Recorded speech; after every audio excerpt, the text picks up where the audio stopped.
ഇത് നമ്മളുടെ ഒരു പ്രസ് മീറ്റ് വെച്ചിരുന്നു. എൻ്റെ കൂടെ ഇരിക്കുന്നത് ഇത് ബിൻഷാദ് നാസർ, നമ്മുടെ സിനിമയുടെ പ്രൊജക്ട് ഡിസൈനറും എഡിറ്ററുമാണ്. ഇത് സലീം മുജോമൽ, ഈ സിനിമയുടെ പ്രൊഡ്യൂസറാണ്. അപ്പോൾ ഇങ്ങനെ ഒരു വാർത്താ സമ്മേളനം നമ്മൾ വിളിച്ചു കൂട്ടിൻ്റെ ഒരു മുഖ്യമായ കാരണം, ഈ സിനിമ റിലീസ് ചെയ്തതിനു ശേഷം അത് ഏത് പ്ലാറ്റ്ഫോമിൽ കാണാൻ പറ്റുമെന്നുള്ള ഒരുപാട് ആളുകളുടെ ചോദ്യമുണ്ട്. അതിനുള്ള കാരണം അപ്രതീക്ഷിതമായിട്ട് നമ്മളിന്നും ഇവിടെ പറഞ്ഞ പ്രവാസികളുടെ വിയോഗം തന്നെയാണ്. അപ്പോൾ ആ വിയോഗത്തിന് ശേഷം ഒരുപാട് പേരുടെ ഫോൺ വിളികളും മെസ്സേജുകളും ഈ സിനിമ കാണാൻ സൗകര്യം ചെയ്തു തരണം എന്നുള്ള ഒരു ആവശ്യം കൊണ്ട് ഞങ്ങൾ എന്ത് ചെയ്യണം എന്നിങ്ങനെ ആശയക്കുഴപ്പത്തിലായ നേരത്ത് സലീക്ക ഞങ്ങളൊക്കെ ചർച്ച ചെയ്തു. സലീക്കൾക്ക് ഇതുപോലെ തന്നെ സലീക്ക ഒരു പ്രവാസിയാണ്, അദ്ദേഹത്തിനും ഇതുപോലെ ഒരുപാട് പേര് സിനിമ കാണാനുള്ള ആഗ്രഹം. അതിപ്പോൾ സലീക്ക തന്നെ പറഞ്ഞു, അതിന് മറ്റുള്ള ബിസിനസ്സുകളൊന്നും നോക്കണ്ട, നമുക്ക് നവാസ് ഇപ്പോൾ നമ്മളടുത്തില്ല. അപ്പോൾ കാരണം നവാസ്കാർക്ക് കൊടുക്കുന്ന ഒരു നല്ലൊരു ഓർമ്മകളായിരിക്കും, അല്ലെങ്കിൽ നമുക്ക് അവൻ്റെ ഒരു അഭിനയം എല്ലാവരും കാണട്ടെ, ആ സിനിമ എല്ലാവരും കാണട്ടെ എന്നുള്ള ഒരു വലിയ മനസ്സോടെ സലീക്കയുടെ ഒരു തീരുമാനം നമ്മൾ നയിക്കുകയും അങ്ങനെയാണ് അത് യൂട്യൂബിലേക്ക് റിലീസ് ചെയ്തത്.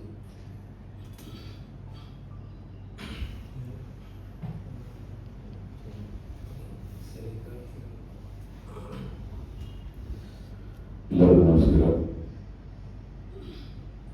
ആദ്യം തന്നെ ഇവിടെ നമ്മൾ ഇരിക്കുന്നത് വളരെ സങ്കടവും അതേപോലെ തന്നെ സന്തോഷം തന്നെയാണ്. നമ്മളിൽ ഒരാളാണ് ഇപ്പോൾ നമ്മളെ വിട്ട് പിരിഞ്ഞിരിക്കുന്നത്. അപ്പോൾ എന്തായാലും ചിത്രം തന്നെ നമ്മൾ റിലീസ് ചെയ്തിട്ടുണ്ട്. പിന്നെ ഇപ്പോൾ പലരും വിമർശനങ്ങളൊക്കെ പലതും വരുന്നുണ്ട് പല ഭാഗത്തും. പക്ഷേ നമ്മൾ അതൊന്നും ശ്രദ്ധിക്കാതെയാണ് നമ്മളിപ്പോൾ കാരണം പലവരും ആവശ്യപ്പെട്ടുകൊണ്ടിരിക്കുകയായിരുന്നു നമുക്ക് ഈ സിനിമ കാരണം ഇതൊന്ന് റിലീസ് ചെയ്യുമെന്ന് പറഞ്ഞിട്ട്. അതാണ് നമ്മൾ ഇത്രയും പെട്ടെന്ന് ചെയ്യാനൊരു കാരണം. വിമർശിക്കുക എന്നുള്ള കാരണം സലീക്ക എടുത്ത് പറഞ്ഞത്, ഇപ്പോൾ നിങ്ങൾ എന്തുകൊണ്ടാണ് ഈ സമയത്ത് റിലീസ് ചെയ്തൊരു മുതലെടുപ്പാണോ എന്നവരെ കമന്റുകളിലും നേരിട്ടൊക്കെ ചോദിച്ചു. ഒരിക്കലും അങ്ങനെയല്ല, ഇതൊരു മുതലെടുപ്പല്ല. കാരണം ഞങ്ങൾ നമ്മളുമായിട്ട് എപ്പോഴും അങ്ങനെ ഇതിൻ്റെ കാര്യങ്ങളിലൂടെ ചർച്ചകളിലൂടെ തന്നെ പോയിരിക്കുക. കാരണം പല OTT പ്ലാറ്റ്ഫോമുകൾക്കും അല്ലെങ്കിൽ സാറ്റലൈറ്റ് ഒക്കെ ആയിട്ട് നമ്മൾ സംസാരിച്ചതാണ്. ഒരു ഇതൊരു ആർട്ടിസ്റ്റ് വാല്യൂ ഇല്ല, അല്ലെങ്കിൽ ഇപ്പോൾ ഇതിന് ബിസിനസ് ആവാനായിട്ടുള്ള ഒരുപാട് തടസ്സങ്ങളും കാര്യങ്ങളൊക്കെ നീണ്ടു പോയിട്ടുണ്ട്. ഇപ്പോൾ നവാസ്കാർ തന്നെ നമ്മളോട് പറഞ്ഞു, സിറാജ്, കാരണം നവാസ്കാറിനെ ഒരു സിനിമ വനിത എന്ന് പറഞ്ഞ സിനിമ ഇതുപോലെ യൂട്യൂബിൽ റിലീസ് ചെയ്തതാണ് ഒരു മാസം മുമ്പ്. അത് ഭയങ്കരമായിട്ട് ഇങ്ങനെ ട്രെൻഡിങ്ങിൽ കയറി ഒരുപാട് ആളുകൾ കാണുകയും ചെയ്തു. പുള്ളി പറഞ്ഞു, നമുക്ക് അങ്ങനെയാണെങ്കിൽ സിറാജ് നമ്മൾ വച്ചുകൊണ്ടിരിക്കുന്നത്, കാരണം ഡയറക്ടർ എന്ന നിലയ്ക്ക് സിറാജിനും നമുക്ക് എല്ലാവർക്കും അതൊക്കെ ഒന്ന് ആൾക്കാരെ കാണിക്കേണ്ട സിനിമ ഇങ്ങനെ വെച്ചിട്ട് കാര്യമില്ലല്ലോ എന്നൊക്കെ ചോദിച്ചുകൊണ്ടിരിക്കുന്ന സമയത്ത് നമുക്ക് ഒന്നുകൂടി വെയിറ്റ് ചെയ്യാം, കാരണം ഒന്ന് രണ്ട് കാര്യങ്ങളൂടെ ചിലപ്പോൾ നടന്നാലോ എന്നൊക്കെ വിചാരിച്ചിട്ടാണ് വെയിറ്റ് ചെയ്തുകൊണ്ടിരുന്നത്. പക്ഷേ അത് നടക്കാത്ത ഒരു സാഹചര്യത്തിലാണ് നമ്മൾ ആ സിനിമ യൂട്യൂബിൽ റിലീസ് ചെയ്യാൻ തയ്യാറായത്. അപ്പോൾ ആ വിവാദം ഇപ്പോൾ ചോദ്യങ്ങൾ നിങ്ങൾ മുതലെടുപ്പാണോ എന്ന് ചോദിച്ചൊരിക്കലും അല്ല. കാരണം നവാസ്കർ ഉൾപ്പെടെ ഞങ്ങൾ തീരുമാനത്തിലെത്തിയതാകും ഇത് യൂട്യൂബിൽ റിലീസ് ചെയ്യുക. പിന്നെ ഇപ്പോൾ നമുക്കതിന് പ്രഷർ കൂടിയതുകൊണ്ടാണ് നമ്മൾ പെട്ടെന്ന് ഇപ്പോൾ യൂട്യൂബിലേക്ക് അത് റിലീസ് ചെയ്തത്. അപ്പോൾ റസ എൻ്റർടൈൻമെൻറ്റ്സ് യൂട്യൂബ് ചാനൽ നമ്മുടെ സിനിമ ഇപ്പോൾ എല്ലാവർക്കും കാണാം. കാരണം ലോകത്തുള്ള എല്ലാവർക്കും, അപ്പോൾ കാശ് കൊടുക്കാതെ ഇരുന്ന് തന്നെ നെറ്റുള്ള എല്ലാവർക്കും ഇരുന്ന് വീസിയിട്ട് കാണാം. അപ്പോൾ എല്ലാവരും സിനിമ കാണണം. കാരണം അതിലിപ്പോൾ നമ്മൾ പ്രത്യേകിച്ച് നമ്മൾ ഈ ഒരു സിനിമ ചെയ്യുമ്പോൾ ഒരു സാമ്പത്തികം എന്നുള്ള നിലക്കല്ല സത്യം പറഞ്ഞു കഴിഞ്ഞാൽ ചെയ്തത്. കാരണം കഥ കേട്ടപ്പോൾ എനിക്ക് തോന്നിയത് ഇത് ജനങ്ങളിലേക്ക് എത്തിപ്പെടേണ്ട ഒരു സിനിമയാണെന്ന് പറഞ്ഞുകൊണ്ടാണ് അതിൽ നിന്നൊരു വരുമാനം കിട്ടുമെന്ന് പ്രതീക്ഷിച്ചിട്ടല്ല സത്യം പറഞ്ഞു കഴിഞ്ഞാൽ സിനിമ ചെയ്തത്. അതുകൊണ്ട് തന്നെ കൂടുതൽ നമ്മൾ OTTക്ക് അതുപോലെ മറ്റുള്ള ചാനലിലേക്ക് നമ്മൾ പോകാണ്ടിരുന്നതിൻ്റെ കാര്യം തന്നെയാണ്. കാശ് കിട്ടുമ്പോൾ വേണമെന്നുള്ള അല്ല പറയണ, പക്ഷെ അങ്ങനെ ഒരു ഉദ്ദേശമല്ലായിരുന്നു. അതുകൊണ്ടാണ് യൂട്യൂബിൽ ചെയ്യാറുള്ളത്. ഒരിക്കലും അങ്ങനെയല്ല. ഓൾറെഡി നമ്മളിതിന് സിനിമ റിലീസാവുന്ന ഫെബ്രുവരി ടൈമിലാണ് സിനിമ റിലീസായത്. സിനിമ ഏകദേശം നല്ല അഭിപ്രായങ്ങൾ നമുക്ക് തിയേറ്ററിൽ നിന്ന് കിട്ടിയിരുന്നു. ദെൻ നമ്മുടെ അടുത്തുള്ള തിയേറ്ററിലൊക്കെ സിനിമ 2 ആഴ്ചത്തോളം ഓടിയ ചിത്രം കൂടിയാണത്. പല ആളുകൾക്ക് അറിയില്ല കാര്യം. നോർമലി സിനിമകൾ വരുമ്പോൾ ജസ്റ്റ് ഈ പറയുന്ന പോലത്തെ കാറ്റഗറിയിലുള്ള പടങ്ങൾക്ക് അധികം കാലാവധി ഉണ്ടാവാറില്ല തിയേറ്ററിൽ. പക്ഷേ സിനിമ 2 ആഴ്ച കുറച്ച് തിയേറ്ററിൽ ഓടി സിനിമ. അപ്പോൾ എന്തായിരുന്നു വെച്ച് കഴിഞ്ഞാൽ മൊത്തത്തിലുള്ള അഭിപ്രായം എല്ലാവരും പറയുന്നത് ഭയങ്കര ഫീൽ ആയിട്ടുള്ള ഒരു സിനിമയാണ്. കാരണം ഇങ്ങനത്തെ പടം കണ്ട് കുറെ നാളായി. പോരാതെ ഈ നവാസ്കാരും രഹനും കൂടി അഭിനയിക്കുമ്പോൾ അവരുടേതായ ഒരു നോക്കുമ്പോൾ എന്താ പറയാ, ഭയങ്കരമായിട്ടൊരു എല്ലാവരും ഭയങ്കര അഭിപ്രായമാണ് സിനിമക്ക്. പിന്നെ ഈ വിഷയം എപ്പോഴും പറയേണ്ട ഒരു വിഷയം തന്നെയായിരുന്നു. കാരണം നമ്മള് നവാസ്ക സിനിമയിലേക്ക് കമ്മിറ്റ് ആവുന്ന ശരിക്കും നമ്മളൊരു കഥ കൊണ്ടേ കൊടുത്തിട്ട് ഇങ്ങനൊരു പരിപാടി ഉണ്ട് നവാസ്ക കേൾക്കുമെന്ന് പറഞ്ഞിട്ട് പുള്ളി അത് നോക്കട്ടെ, ഞാനിപ്പോ അങ്ങനെ നായകനായിട്ടൊന്നും പടം ചെയ്യുന്നില്ല, അങ്ങോട്ട് പ്ലാനില്ല എന്നാണ് പറഞ്ഞത്. പിന്നെ പുള്ളി ജസ്റ്റ് വായിച്ചു നോക്കട്ടെ എന്ന് പറഞ്ഞിട്ട് പുള്ളി അതിന്റെ സ്ക്രിപ്റ്റ് വായിക്കുകയും പിന്നീട് നമ്മൾ ഇങ്ങനെ രഹന എന്നുള്ള ഓപ്ഷൻ പറയുകയും പുള്ളി ആ സ്ക്രിപ്റ്റിന്റെ കണ്ടന്റിലാണ് പുള്ളി അത് ഓക്കെ പറയുന്നത്. ദെൻ സലീം കാലേജ് കണക്ട് ചെയ്യുന്ന സിനിമ നടക്കുന്നു, നല്ല രീതിയിൽ വരുന്നു. നമ്മൾ ഉദ്ദേശിക്കാത്ത പോലെ ഈ പറഞ്ഞ പോലെ 2 ആഴ്ച തിയേറ്ററിൽ സിനിമ നല്ല അഭിപ്രായത്തോടെ പോകുന്നു. പിന്നീട് എന്താ സംഭവം എന്ന് വെച്ച് കഴിഞ്ഞാൽ പിന്നീട് കുറെ ആളുകൾ കാണാൻ പറ്റിയില്ല. പിന്നീട് നമ്മൾ OTT അങ്ങനെ എന്തെങ്കിലും പരിപാടി നടക്കുമെന്ന് അറിയാൻ വേണ്ടി ഇതിന്റെ അന്ന് തൊട്ടിട്ടുള്ള സത്യം പറഞ്ഞ റിലീസ് നടക്കുന്ന ടൈം തൊട്ട് നമുക്ക് ഇതിന് വേണ്ടിയിട്ട് ഇതിന്റെ പുറകെയാണ്. OTTക്ക് വേണ്ടിയിട്ട് നമ്മൾ ട്രൈ ചെയ്യാറുണ്ട്. പക്ഷെ അത് ഈ സമയം വരെ അത് നടന്നിട്ടില്ല എന്നുള്ളതാണ്. നമ്മൾ ഈ ഒരു സമയം വേണ്ടി ശരിക്കും പറഞ്ഞാൽ നമ്മൾ യൂസ് ചെയ്യുമ്പോൾ ശ്രമിച്ചിട്ടില്ല. കാരണം നമുക്കിപ്പോ നവാസ് നമ്മൾ ഇന്ന് വിട്ട് പിരിഞ്ഞ് നമ്മൾ ആരും ഒട്ടും ഓക്കെ ഇല്ല. നമ്മൾ ജസ്റ്റ് ഇങ്ങനെ വന്നിരിക്കുന്നത് മാത്രമേ ഉള്ളൂ. നമ്മൾ ആരും ഒട്ടും ഓക്കെ ഇല്ല.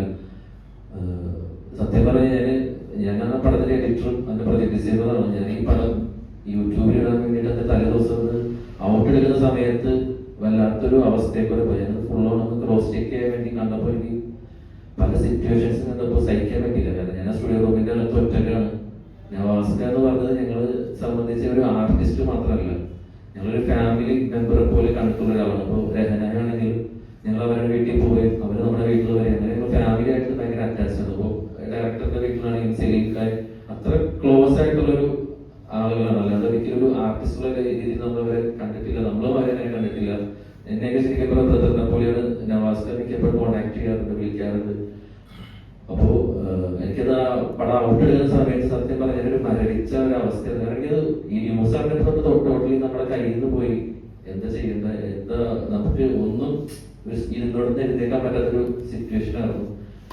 എപ്പോഴും അങ്ങനെ തന്നെയാണ്. അപ്പോൾ ഈ OTTക്ക് വേണ്ടി നമ്മൾ മാക്സിമം ട്രൈ ചെയ്തിരുന്നു. ഈ നിമിഷം വരെ നമ്മളത് നോക്കി, ഈ മൊമെന്റ് നോക്കിയിട്ടില്ല.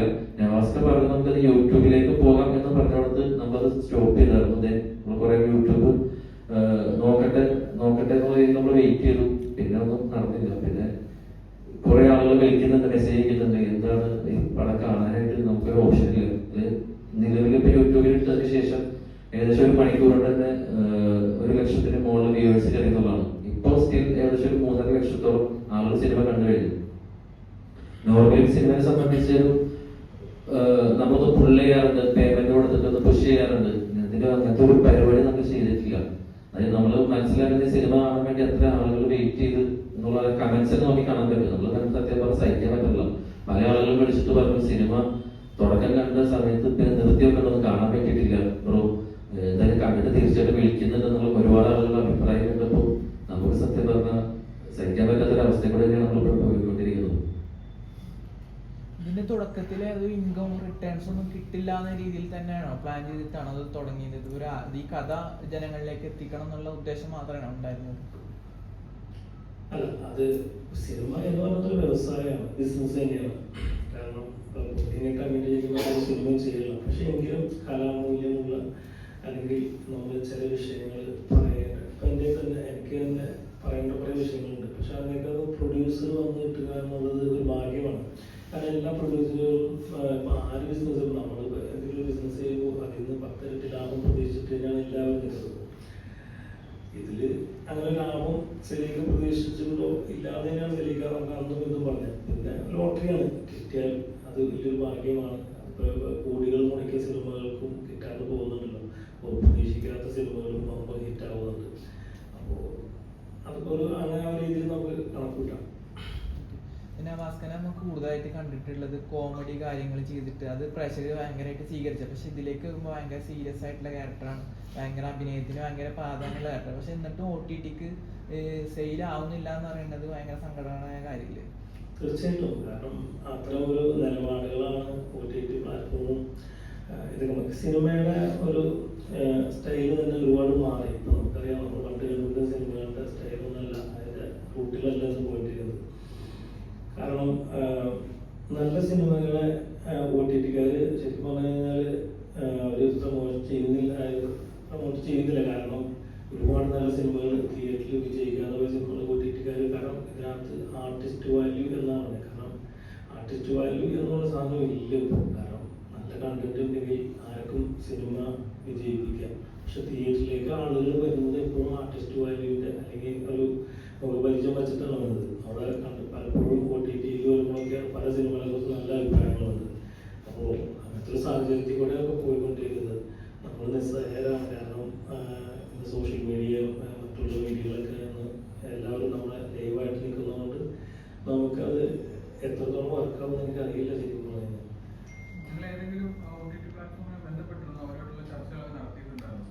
തീർച്ചയായും നമ്മള് ആമസോൺ, അതുപോലെ നെറ്റ്ഫ്ലിക്സ്, ഇവിടുത്തെ നമ്മുടെ സോണി ലൈവ്, മനോമാക്സ്, എല്ലാവരും നമ്മൾ സമ്മതിച്ചിരുന്നു. അതിനൊക്കെ പറഞ്ഞൊരു കാര്യം എന്ന് പറഞ്ഞു കഴിഞ്ഞാൽ ആർട്ടിസ്റ്റ് വാല്യൂ ഇല്ല, ഞങ്ങൾ വെയിറ്റിംഗ്, ആർട്ടിസ്റ്റ് വാല്യൂ ഉള്ള സിനിമകൾ വെയിറ്റിങ്ങിലാണ്. ഞങ്ങൾ അതിൻ്റെയൊക്കെ ചർച്ചയിലാണ് ഞങ്ങൾ വെയിറ്റ് ചെയ്യുന്നത്. പക്ഷെ നമ്മൾ എത്ര കാലം വെയിറ്റ് ചെയ്യും? ഇപ്പോൾ ഈ സിനിമ ശരിക്കും കാണാൻ വേണ്ടി ഒരുപാട് പേര് ആഗ്രഹം പ്രകടിപ്പിച്ചു. ഇപ്പോൾ ഞാൻ സെലീക്കായിട്ട് സംസാരിച്ചു. അപ്പോൾ സെലീക്ക വന്നതെങ്കിൽ നോക്കണ്ട, മറ്റുള്ള അതിൻ്റെ ഇതൊന്നും നോക്കണ്ട, അതെല്ലാവരും കാണട്ടെ. നമുക്ക് ഇനിയിപ്പോൾ അത് അവൻ നന്നായിട്ട് പെർഫോം ചെയ്ത സിനിമയാണ്, അത് അവർ കാണട്ടെ, എല്ലാവർക്കും അതിൻ്റെ ഗുണമുണ്ടാകട്ടെ എന്ന് തന്നെയാണ് എനിക്ക് പറഞ്ഞത്. ഈ OTT എന്ന് പറയുമ്പോൾ താരങ്ങൾക്കാണ് പ്രാധാന്യം കൊടുക്കുന്നത്, കഥയിലല്ല എന്നാണ് പറഞ്ഞു വരുന്നത്. അല്ല, അങ്ങനെയല്ല. എന്താ സംഭവം എന്ന് വെച്ചാൽ എനിക്ക് തോന്നുന്നത് ഇപ്പോഴും ഈ പറയുന്ന ആമസോൺ, നെറ്റ്ഫ്ലിക്സ് ഒക്കെ ആണെങ്കിൽ പോലും നമ്മളത് കറക്റ്റായിട്ട് പിച്ച് ചെയ്യുന്ന രീതിയിലേക്ക് എത്തിപ്പെടാൻ പറ്റാത്തൊരു ബുദ്ധിമുട്ടുണ്ട്. നമ്മുടെ സർക്കിളിൽ ഒരു പ്രശ്നമായിരിക്കും മേ ബി എന്ന് തോന്നുന്നു.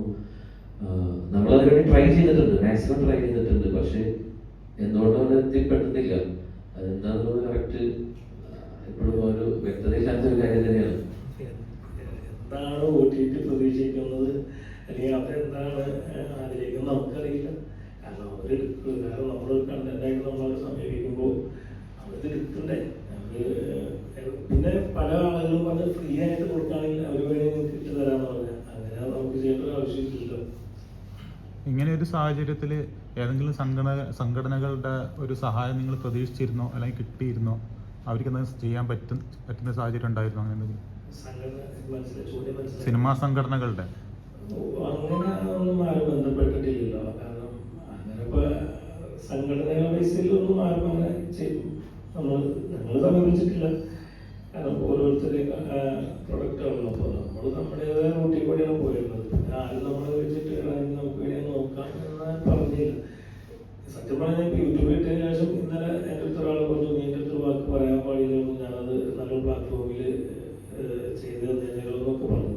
അതിനെ അങ്ങനെയാണ്, നമ്മൾ അങ്ങനെയാണ് ഒരു കാര്യം കഴിയുമ്പോൾ ഞാൻ അങ്ങനെ ചെയ്തേനോ ഇങ്ങനെ ചെയ്തേനോന്ന് പറഞ്ഞു. പക്ഷേ നമ്മൾ ഈ റിലീസായ അന്ന് മുതൽ ഇന്ന് വരെ നമ്മൾ ഇതിൻ്റെ പുറകിൽ തന്നെയാണ്. പക്ഷെ എല്ലായിടത്തും മാറ്റി നിർത്താറുണ്ട് സിനിമ. ഈ സിനിമാ സംഘടനകൾക്ക് ഏത് രീതിയിലുള്ള സഹായം നിങ്ങൾക്ക് തരാൻ പറ്റുമായിരുന്നു?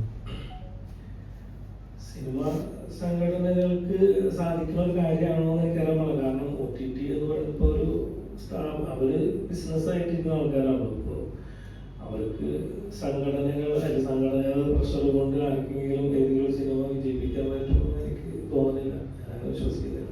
ഇതൊരു പ്രത്യേക സാഹചര്യമാണല്ലോ, അതുകൊണ്ടാണ് ചോദിച്ചത്. പ്രത്യേക സാഹചര്യം എന്ന് പറഞ്ഞാൽ ഒരു മനുഷ്യാവസ്ഥയാണ്. ഇപ്പം ആർക്കും നമുക്കൊക്കെ സമയമായി ഞാനും കൂടി ഇരിക്കുന്ന അടുത്ത നിമിഷം എൻ്റെ അവസ്ഥ എന്താണെന്ന് എനിക്കറിയില്ല. അപ്പോൾ അതൊന്നും നമുക്ക് ഇതിനകത്തായിട്ട് കൂട്ടി സംസാരിക്കാൻ പറ്റില്ല. ഫൈനലായിട്ട് യൂട്യൂബിൽ റിലീസായിരിക്കും 3 ലക്ഷത്തോളം പേര് കണ്ടെന്ന് പറയുന്നുണ്ട്. ഇനി പ്രേക്ഷകർ ലാസ്റ്റ് കാണാനുള്ള പ്രേക്ഷകരോടായിട്ട് എന്താ പറയുന്നത്? പ്രേക്ഷകരോട് ഈ സിനിമ ഇപ്പോൾ യൂട്യൂബിലാണല്ലോ നമ്മളിപ്പോൾ കാണുന്നത്. അപ്പോൾ നിങ്ങൾ എല്ലാവരും നമുക്ക് ചെയ്യേണ്ട ഒരു ഹെൽപ്പ് ഞാൻ മുമ്പ് പറഞ്ഞ പോലെ നിങ്ങളെല്ലാവരും സിനിമ കൃത്യമായിട്ട് കാണുക. കാരണം ഇതൊരു കൊച്ചു ചിത്രം, ഒരുപാട് പരിമിതികൾക്ക് ചെയ്ത ചിത്രങ്ങളുണ്ട്. അതൊരു ബ്രഹ്മാണ്ഡ സിനിമ അല്ലെങ്കിൽ ഒരുപാട് പേര് ആർട്ടിസ്റ്റുകളുടെ സിനിമ എന്നല്ല, നമ്മളിതിനകത്ത് പറയാൻ വെച്ചിരുന്ന വിഷയമുണ്ട്. അപ്പോൾ ആ വിഷയത്തെ മാത്രം നിങ്ങൾ മുൻകൂട്ടി കണ്ട് ആ സിനിമ എത്രത്തോളം വർക്കായി എന്നുള്ളത് നിങ്ങളാണ് അത് എഴുതി നിങ്ങൾ ആ യൂട്യൂബിലൊന്നും അറിയിക്കുക. കാരണം ഞങ്ങൾക്ക് തരുന്നൊരു പ്രചോദനം അതാണ്. പിന്നെ ഈ പറഞ്ഞ പോലെ ഇത് നവാസ്കായും രഹനായും ഒരുമിച്ച് അഭിനയിച്ച ഒരു നല്ല ചിത്രമാണ്. ഇനിയിപ്പോൾ അങ്ങനെ ഒരു സിനിമ ആർക്കും ചെയ്യാൻ കഴിയുമോ എന്ന് വെച്ചാൽ ഇല്ല എന്ന് നമുക്ക് പറയേണ്ടി വരും. അപ്പോൾ അവരൊരുമിച്ച് ഇതൊക്കെ ഒരു നിമിത്തമാണ്. കാരണം അങ്ങനെ ഒരു കഥ ഉണ്ടാകുവാനും ഞാൻ അവരെ അപ്രോച്ച് ചെയ്ത് അവരെ കമ്മിറ്റ് ആവാനൊക്കെ എന്തോ ഇതൊക്കെ എഴുതപ്പെട്ടിട്ടുള്ളത് പോലെ എനിക്ക് തോന്നാണ്. കാരണം എനിക്കറിയില്ല, ഞാനത് ഒരു നിയോഗം പോലെ അവരോട് എത്തിയും അങ്ങനെ സിനിമ ചെയ്യും പൂർത്തിയാവും ഇന്ന് നിങ്ങളിൽ എത്തിക്കാൻ പറ്റിയതൊക്കെ ഒരു നിയോഗമായിട്ട് കണക്കാക്കണം. അപ്പോൾ എല്ലാവരും ഈ സിനിമ കാണുക,